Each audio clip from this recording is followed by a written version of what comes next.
ایک ایک گھر کے 19 لوگ 20 لوگ 21 لوگ شہید ہو رہے ہیں. تو یہ جن لوگوں کے گھر پر یہ مارٹر گولے گرتے ہیں، ڈرون گرتے ہیں اور ان کی جو شہادتیں ہوتی ہیں، تو یہ درد وہ سمجھتے ہیں. میں کل جو ہمارے کرم میں 6 شہید ہوئے ہیں ان کے جنازے میں بھی گیا ہوں.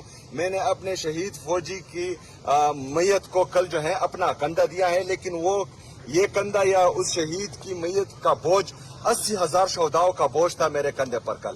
جو یہ ہم نے قربانیاں دی ہیں، خیبر پختونخوا نے 80,000 جانوں کا نذرانہ دیا ہے. ہمارے 6,000 سے زیادہ ہمارے فوجی بھائی، ہمارے پولیس شہید ہوئے ہیں. ان کی شہادت کی قدر کی جائے، ان کی قربانیوں کی قدر کی جائے. فوج بھی میری ہے، پاکستان بھی میرا ہے، اور پاکستان میں جو غلط پالیسیاں ہوں گی اس ہر پالیسی پر میں جو ہے دیکھیں جی، ہماری ہمدردی صرف اور صرف پاکستان سے ہے. اگر ایک پالیسی جو ہے وہ پاکستان میں بنتی ہے تو پاکستان میں جتنے بھی فیصلہ ساز ہیں ان کو چاہیے کہ تمام سٹیک ہولڈرز کو وہ جو ہے اعتماد میں لیں اور تبھی کوئی پالیسی بنے. اعتماد میں لینے کے لیے آپ کو بلایا گیا تھا؟ مجھے بالکل نہیں بلایا گیا تھا، بالکل نہیں بلایا گیا تھا. مجھے کسی NFC ایوارڈ کے لیے بھی نہیں بلایا گیا. میں بار بار جو ہے کہہ رہا ہوں، میرے سے پہلے جو CM تھے وہ بھی کہہ رہے تھے کہ NFC پر جو ہے میٹنگ بلائی جائے، جو خیبر پختونخوا کا حق ہے ان کو وہ دیا جائے، لیکن کوئی میٹنگ نہیں ہوئی اور نہ ہی ہمیں جو ہے اس کے حوالے سے بلایا گیا تھا. کمٹمنٹ کی گئی تھی اگست میں کہ اگست میں ہوگا، لیکن اگست میں بھی وہ میٹنگ نہیں ہوئی. یہ نومبر میں ہوگا تو میں NFC کی میٹنگ میں ضرور جاؤں گا انشاءاللہ تعالی، اور اپنا حق مانگوں گا، اپنے صوبے کا حق مانگوں گا.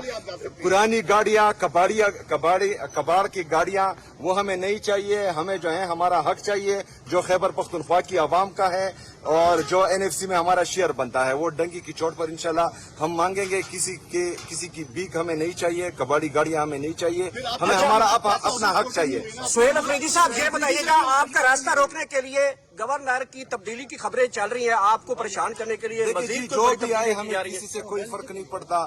جو ہمارا آئینی اور قانونی راستہ ہے، عوامی مینڈیٹ سے ہم آئے ہیں اور انشاءاللہ تعالی عوامی مینڈیٹ سے ہی ہم رہیں گے. گنگا پور یہ والے حربے سارے آزما چکے ہیں، تو آپ کوئی نیا حربہ بھی استعمال کر سکتے ہیں یا نہیں؟